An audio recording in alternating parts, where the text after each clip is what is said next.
I'd like to begin by reading today's gospel selection from Mark.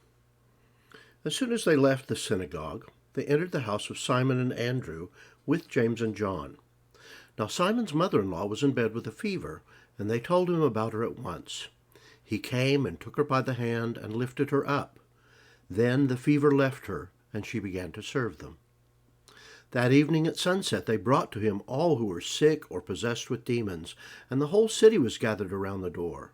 And he cured many who were sick with various diseases, and cast out many demons, and he would not permit the demons to speak, because they knew him. In the morning, while it was still very dark, he got up and went out to a deserted place, and there he prayed. And Simon and his companions hunted for him. When they found him, they said to him, "Everyone is searching for you." He answered, "Let us go on to the neighboring town, so that I may proclaim the message there also, for that is what I came out to do." And he went through Galilee, proclaiming the message in their synagogues and casting out demons. There are two things that will really stand out to modern readers from today's gospel lesson. First, demons. And the second, the whole issue of Jesus raising up Peter's mother-in-law from a fever, who then goes on to serve them. Now, the demons of ancient times, it needs to be said, have nothing at all to do with the head-spinning, split-pea soup-squirting critters from The Exorcist. St. John Cassian lived in the late 4th and early 5th century, so he's a little bit later than Jesus, but he describes the struggle of monks dealing with the demon of despondency, the demon of lust, the demon of avarice. You get the idea. Cassian's description of these demons sounds amazingly modern to our ears, except that the ancients believed that such bad spirits were the result of outside spiritual forces rather than inner injuries and imbalances. Our modern view is, I am depressed. The ancient view was, I am oppressed by a spirit of depression. So for the most part at least, Jesus is being described as liberating people from oppression by casting out that which spiritually oppresses them. Now, one of the things that stands out in Mark's gospel is that Jesus doesn't want anybody he heals to tell anyone about it. Over and over and over again in Mark, Jesus commands those he heals not to tell anyone. And over again, they run off and blab to everyone, such that Jesus is overwhelmed by people coming to him to see miracles and to obtain healing. In today's reading, people are hounding Jesus to heal this and fix that, to the point that he has to escape to the wilderness for a little solitude and prayer. When his disciples find him, they tell him that all the folks are out looking for him, and his response is, "Let's get out of here. I have to preach to all the towns around here. That, preaching," he says, "is what I came to do." Now, my take on that is that Jesus didn't consider healing to be his principal work. It was a distraction. What he really wants to do is to teach, to give us instruction, to show us how to become healers and peacemakers and children of God. Remember St. John writing, "To whomever put their trust in him, he gave power to become children of God"? The Gospels record that hundreds and hundreds came to Jesus for healing. Not so many stayed to hear his teaching or to learn how they might become children of God themselves. But perhaps the bigger stumbling block for modern readers is in these two sentences. Now, Simon's mother-in-law was in bed with a fever, and they told him about her at once. He came and took her by the hand and lifted her up. Then the fever left her, and she began to serve them. Now, let me say clearly, the translation here is a little misleading.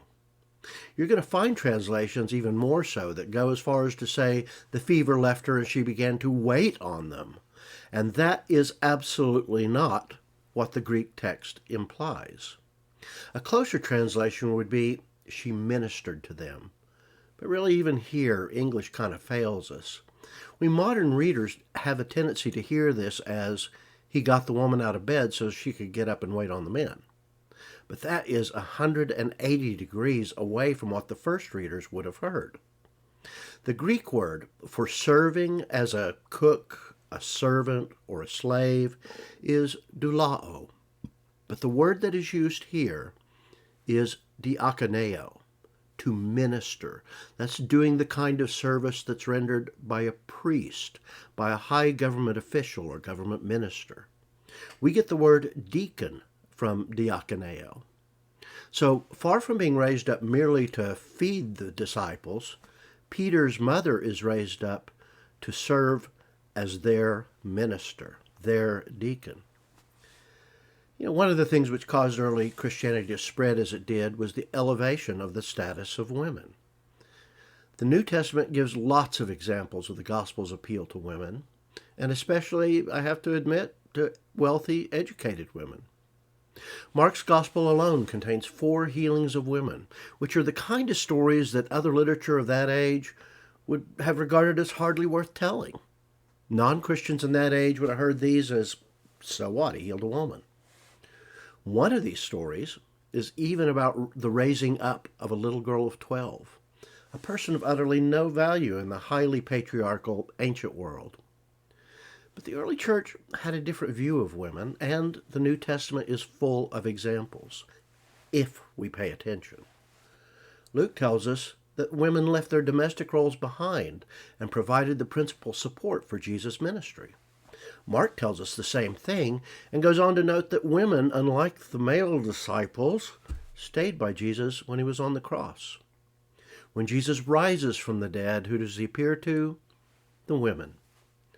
St. Paul, in his world, converts Lydia and her household in the book of Acts. He speaks of Chloe and the church in her household in 1 Corinthians. And he even addresses Eunia as a fellow apostle in Romans, a status of even higher authority than a bishop. And in that intensely patriarchal age, this was going to be a losing battle. Within 150 to 200 years, and I'm guessing that happened as women brought their husbands and their sons into the church succumbed to the culture around it, and women disappeared from leadership. Our recovery of this very important part of the early gospel message is an essential part of our mission in the world today. And the story of Simon Peter's mother-in-law isn't just for women. It is our story, all of us. Christ touches us, our fever leaves us, but we aren't just healed to be healed. We rise to minister to one another and to the world. And before we can truly minister to others, we must be healed of our own fevers, our own pettiness, our own sense of injury, our sense of failure, our feelings of alienation.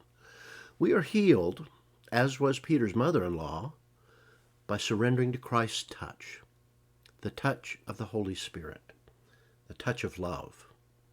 And then, being filled with God's love, we're raised up to share it, to serve, to minister, because that is what God's love does, and that's what God's love wants us to do.